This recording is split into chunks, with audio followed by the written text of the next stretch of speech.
believe this is working. Yes, it is. How are you now? It's James Whelan coming to you live on this Friday, the 1st of August, 2025 AD. Got the microphone. I'm broadcasting from home because it's absolutely wet outside.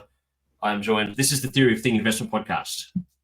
And there's nothing more to say about that. I don't know how to introduce myself anymore. Heath, this is Heath Moss from s11 Investments. Heath, how are you now? You try and do it better than I do. Oh, very well. Welcome to the Theory of Thing Investment Podcast. It is currently 10:11 a.m. SA time, the only time that matters in South Australia on the 1st of August. How are we in August? How are we in August already? Well, the funniest thing that's happened is that I like to joke, I've still got emails from my inbox from 2023 that I've been meaning to get back on. However, those emails are now still sitting in that inbox, and there's no way that I can get to that inbox because I've changed jobs, man. I've got a whole new gig. Oh, I made the paper. That. Oh, yeah, as if you hadn't heard me talking about it for the entire, the last 26 hours. Weeks. Yeah, it made the paper. I'm not a huge self-promotional guy, as you know. No. And anyway, it made Straight Talk. I've never been in Straight Talk before. It's pretty cool.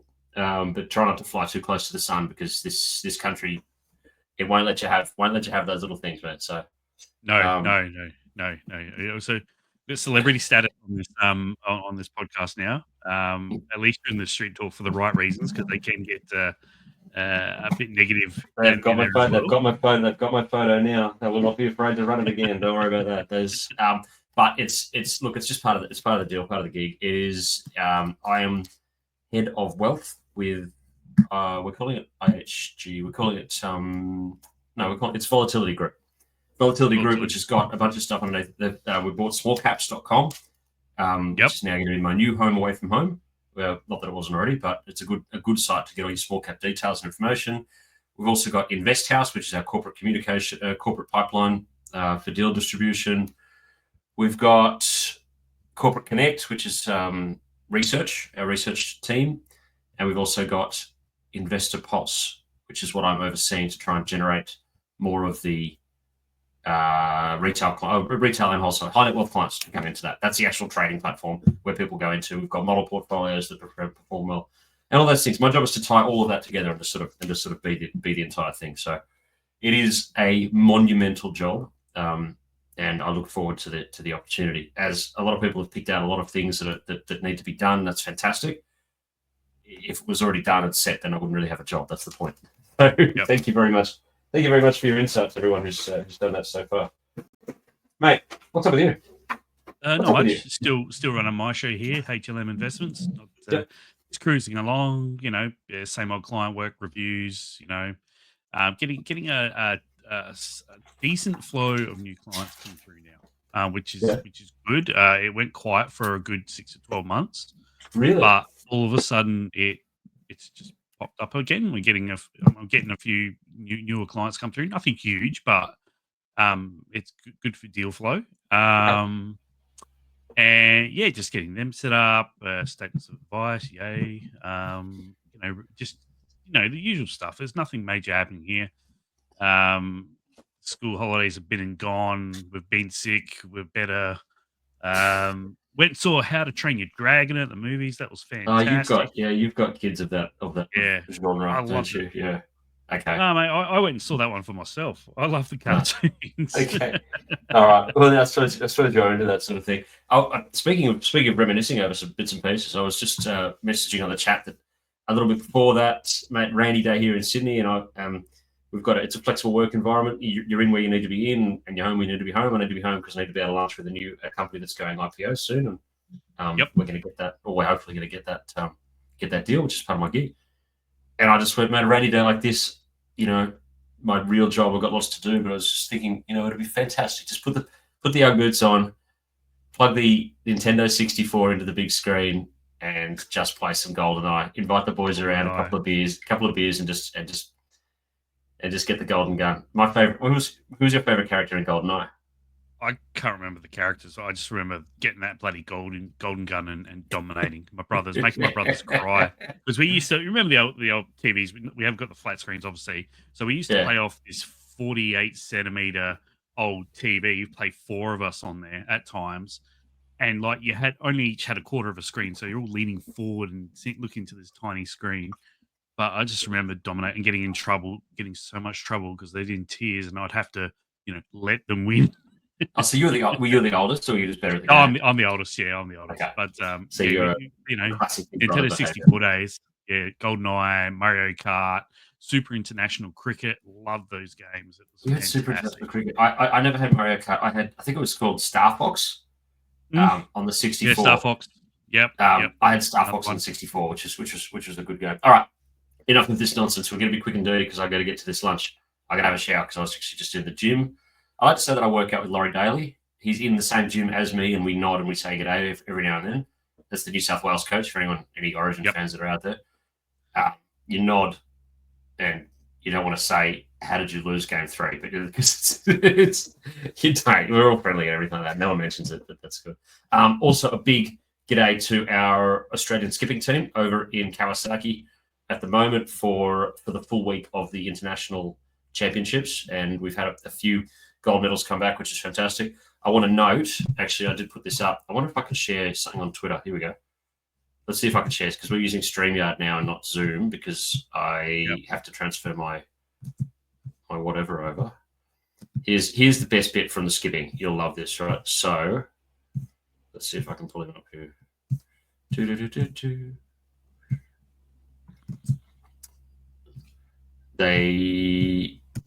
he is. Hang on. You ready? Yep. Yeah, go for it. Okay, hang on. Share screen. International. Okay, share. That's sharing. Is that working? Yes, it's Can coming you up. hear that? Yep. See that? That's triple unders. Triple unders is what that is. Okay. How quick is that? You see 3 times underneath. Okay. Yeah. Just in case they're maybe. I don't want to stop doing this thing. Yeah. Fantastic. Okay. So that's triple unders. So you jump 3 times the wire rope, 3 times under your feet, back down, keep the moving. The rope, as long as the rope keeps on moving and you keep on jumping. Yep. You did 723. 120. What time? You don't have a time. You just go until you stop. It's the only untimed event in skipping in jump rope. So, wow. My former coach Jeremy English, great guy from the Northridge Knockouts, which was my skipping team. My daughter's skipping team, and I just did it just for fun. I think he was the previous record holder from Korea for 4 years ago, and he got 580. 580 triple unders in a row. It is a proper marathon event. This kid did 720. Wow. He smashed it. Yeah, out of the water, mate. And to see that happen is like it's a monumental feat. What young people can do, these guys put their minds to it is extraordinary, and I'm amazed. Okay, mate, mark it up, please. Sorry, I'm overwhelmed with that thing that you feel. What's the thing? The feelings? Pride, joy, I don't get it much. admiration. Yes, that's okay. What do you got for us, mate? All right, you gotta authorize the screen share, mate. Authorize this. Okay, there you go. Fantastic. All right. Big dog. All right, here we go. S&P 500, as we see, you see the candle from last night. Definitely engulfed. Yes. Oh, sorry. Might signal a short-term top, but we'll have to wait and see. A big range there of over 100 points on this SPX. That's engulfed a week. That's a week. That's engulfed an entire week of gains. It has. It had been looking a little bit toppy. If we go back out, we obviously made new highs back in late June. We've been moving on quite nicely. A nice grind there. Nothing too aggressive about it. But we've come to a little bit of a halt this week. We have got jobs numbers out tonight, NFP. The jobs number, the actual recent data from the US in terms of macro data, I would suggest to say that the US economy is turning and going to start to reaccelerate into the second half. We've seen PMIs recover. We've seen initial jobless claims come right back. They were printing around 240 to 250,000. They're now back down to about the 218,000 mark. So that's suggesting that households, they're still employed, they're still earning good money. Yep. There's nothing to worry about. ADP numbers that came out last on Wednesday night were pretty good. They beat forecasts. They had been soft the last couple of times. And like I said, we've got NFP that's come out tonight. And so far, earnings been fantastic. We've had the big guys report. Had Microsoft, Meta, Amazon, Google. Oh, God, They've all reported. Absolutely dominated it. And it's funny what Chris Weston was saying on the chat. What Chris Weston was saying on the chat was that the key thing is that it looks like, remember, like months ago when the AI thing started, the whole thing was about tell me. And then market started to say, okay, now I need you to show me. And people were getting shot down because it's like, we don't think that the spend that you're putting in is getting anything back. It now looks like the evidence is there that you are seeing returns come back in from there. And the other kicker is that with a mate of mine who's in tech, who's just like, the thing is that we're now going into places and consulting to them and showing them, they've got the cloud and they've got the tech about what it is that they're doing. And they're showing them, look, if you put in this in and you put in this AI assistant, you put in this thing, this function, all this stuff, you'll be able to replace and be able to outsource and save all this money for the thing, for your company. The clanger is that it would be completely hypocritical if those companies didn't also then make a whole heap of people redundant from the savings that they're going to have themselves. So the tech companies have to prove that they're saving money by getting rid of people and replacing it with the AI alternatives in order to then win the business from the companies that they're actually telling to do so. Otherwise, there'll be a hypocrisy. That's that. When he told me that, I was just like, yeah, the tech guys are going to run. They're going to run hard because the proof is now very much self-evident. It is, and I still think it's still at an enterprise level. I think it is still more about the tech guys being able to cut costs. We've seen Microsoft cut jobs and integrate it. Like Google have said, 50% of all coding now is done by AI. It improves productivity dramatically because if you've got something that can, do 50% of your coding and it'd be probably basic coding that the software engineers used to do. Those software engineers now can go and do other more value add stuff. And they're not being let go. Google's not letting these guys go. They're moving these guys onto other projects and into other areas where they can be more value added. So, and we're seeing with Meta how AI and advertising is making it adding value and making the advertisements more targeted and more value add there. And Microsoft numbers were phenomenal. They now have got the fastest growing cloud service out there in Azure. Yeah, Azure is now the main game in town. Fast. They did almost, what are they, 76.44 billion in revenue in a quarter. And what they do, 30 billion of that is the cloud revenue, and made $35 billion in profit. I mean, that's just insane. That is, and it doesn't seem like stopping. I mean, the thing with tech, everyone says eventually these companies will mature and growth numbers will come down on that, which I agree with. But the thing with tech, there's always something along the horizon. 15 years ago, we were talking about Microsoft as a dead company. They had legacy software that was going nowhere. All of a sudden, they bring this cloud business in, Azure, that goes nuts. And then they've got AI that has now boosted that, and that's going nuts. I mean, what's the next thing? Obviously, robotics and stuff like that will follow along. I'm going to jag one up as well, see if we can double share. Double share? Oh, geez, getting a bit technical now, aren't we? Hang on. If I bring that in, are you going to be able to see? What can you see? No, it's taking me off the screen. It's taking you off the screen, but what can you see? That's all right. Yeah, there's no confidential. No, we're okay. It's just my chat. Yeah, that's okay. That's Chamath. I've seen that. It's a little bit out of context. The growing short case. I mean, look at it, mate. It's from the 7/10/20, which is that American dating. So this time 5 years ago, the growing short case on Facebook and Google. I may have been in this boat for all I know. The new product experiences, regulation, taxes, antitrust. Yeah. If you have the capital stomach for a 5-year bet, here's how I'd build the short case. And he goes into this thing. Those companies are about 650% since that point in 5 years. Yeah. I mean, I'm assuming that you would close that short. Yeah. I don't think he never because I listen to the All In podcast, which is what he's on. And he never that like these sorts of things. These are just throwaway sort of, you know, long ball sort of gear. He never discloses his own trade book. He makes sure he just doesn't want the conflicts of interest, etc. on there. Anyway, So he's a charlatan. He's a criminal. So Specs, I can't stand the guy. I cannot stand the guy. Oh, he's all right if you listen to him properly on All In. He's very intelligent. I don't He's want to very be intelligent. Yeah. My Anyway. level of caring is here for him. Okay. Now, we're on the clock today, so sorry, I keep interrupting. I'll rush through it. S&P. So it looks like we a little bit of a top there. Great numbers again overnight from Apple, especially. Apple came out and their Chinese numbers beat by a long way. So maybe there's a bit of a recovery happening there. I mean, imagine if Apple could get China going again. That'd be fantastic. What else we got here? But the Apple numbers out of China were extraordinary. Yeah, they were. It sort of came out of nowhere.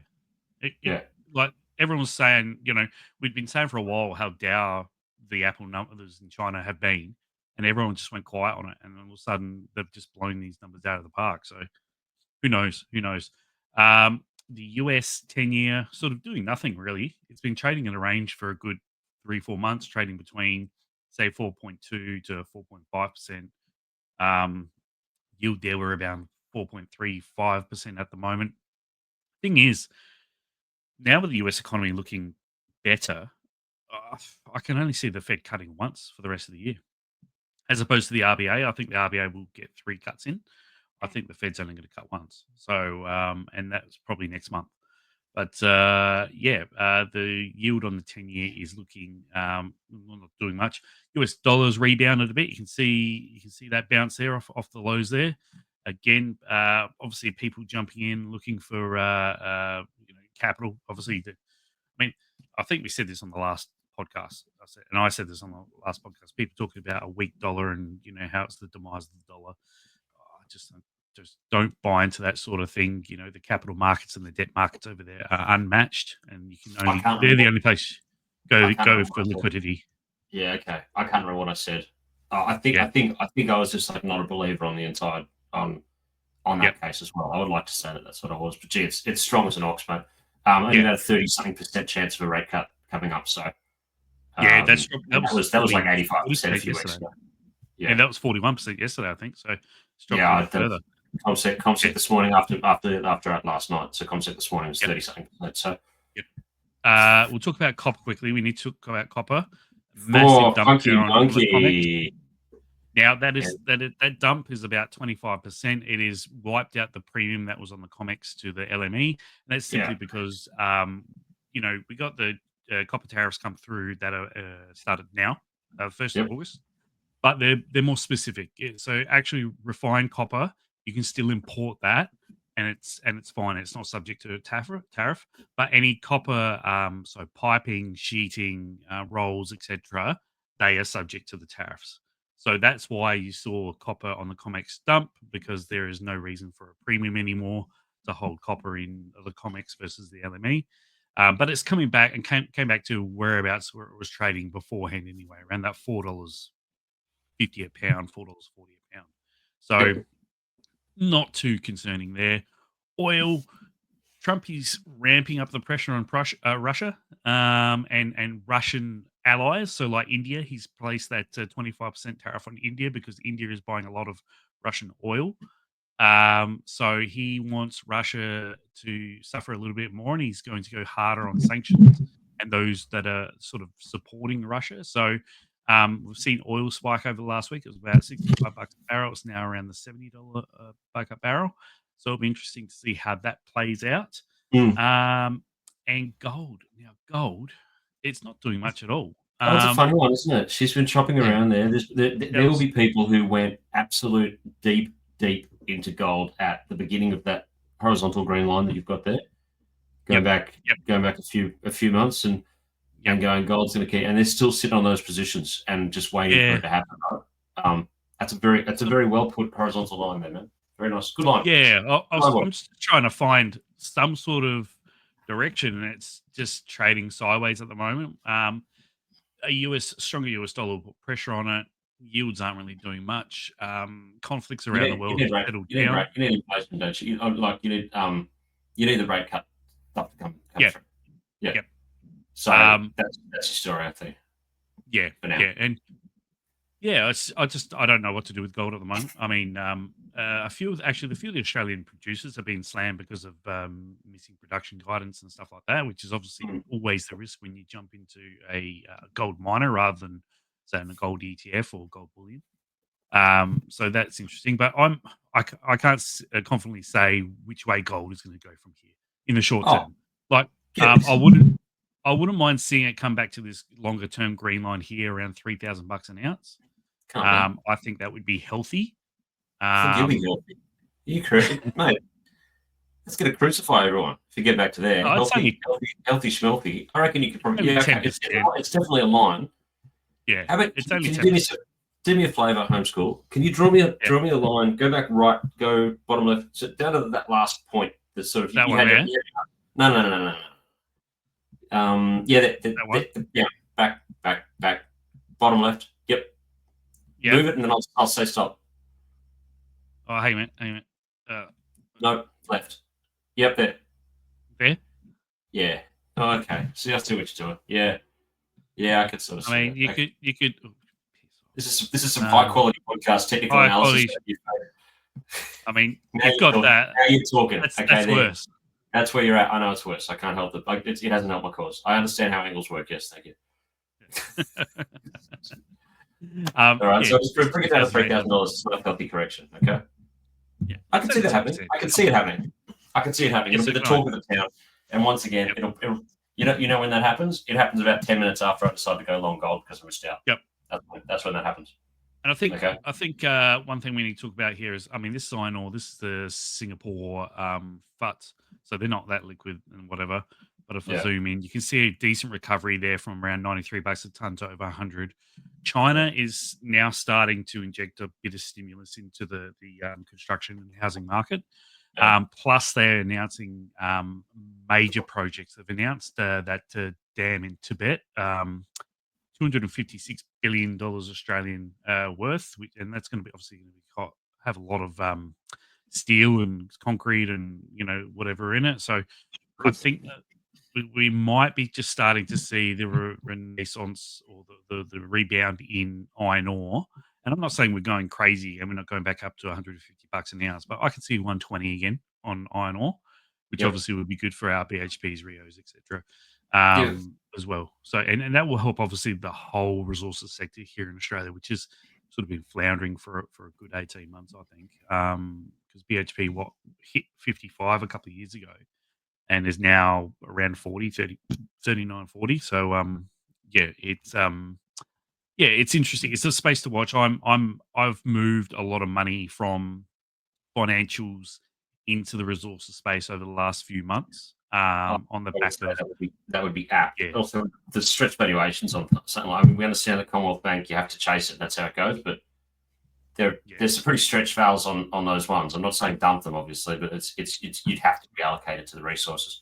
And especially if you're talking about commodities, now might be your chance with the commodities with what's coming off.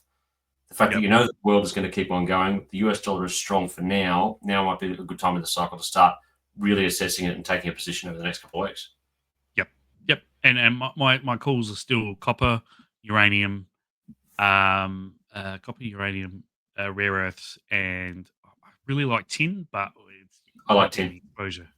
Yeah, isn't it just at your Tasmania? place? Tasmania. There's two companies listed that you can basically get it. Metals X and SRZ is their code. The other one that I like. I saw a few. That could be a job for you. Your new place is find a tin IPO. Yeah, I'll see if these guys have got any tin that I'm meeting with for lunch today. So that'll be cool. Good guys too. Beautiful. All right, clock. I went to the resources conference. Good way to spend your first day at a new job is to go to a resources conference. A little, very small cap, because we're small caps, right? So I'm all about the small capery. There was a couple of really good ones in there. Flynn Gold. FL1. FL1. Keep your eyes fixed on this name. I got a good little feeling. He presented well, Neil. I thought it was okay. Is that Flynn Goal? Did I get the code right? It's First Lithium. Is it the same? They might You have got to changed. get the Aussie code. Hang on. It is the Aussie code. Oh, hang on. Flynn Goal. Just type in Flynn. Then I definitely got it there right. we go. FG1. FG1. Okay. G1. There we go. Look at that. She's primed. Yeah, it's not looking too bad. It's come back to its highs back here in April, May after going up a bit higher. What's their projects like? The projects are gold projects. So if you think the gold, if you think the gold, no, I'm just like, without giving away, because I was at the conference and I saw the guy speak and I went through it. And it was just like, you know what, that's pretty good. I had a look through it and I did hear some chatter from some of the other people that are around, and passing on that sort of chat would be completely irresponsible. But it's like, yeah, have a look at some of the projects, dig into it, and just go, you know, I think there could be a couple of good smells around for this one. I'll put that on the radar. Here's the thing. If you can be right based on the story, but wrong based on people buying it. I think that the buying is there for this one. Okay. Cool. What have you got? And I got to wrap this up, mate. I got to get out of here. I'm all done, mate. I am all done. I think that Cronulla will beat North Queensland by more than 8 points or more. They've got a -7.5. That's my footy tip of the week. I have the Cats versus Port. Port are packing it in. They're sending people off for surgeries, etc. The line is 50 points or 49.5. I'll take Geelong at 49.5. I reckon they'll win. You're going to take all the points. All right. So both of us got the spread. Just the Cats by 1,000. Yeah. And I took the Dogs last night. Yeah. I can't believe Giants were actually the most favourably picked on footy tips. They were missing a few. Especially going back. I couldn't believe it. I just went, this is crazy. The Western Bulldogs are going to win this. I didn't even watch the game because I was at a ballet recital, as you do. Anyway, okay. So we got that done, mate. New job, lots to do. Absolutely hammering away. Thank you, everyone, for your support and everything that you've done. Good luck to our skippers over in Kawasaki for the rest of the week as they go. Good luck to all of your football teams. Heath, good luck to you, my friend, and everyone around you. That's it. Thanks. Go well. Whatever you're going to do. I'm going to stop recording now and see if we can do this and upload it. See you later, brother. Congrats on the new job. See you later, everyone. Bye. Bye.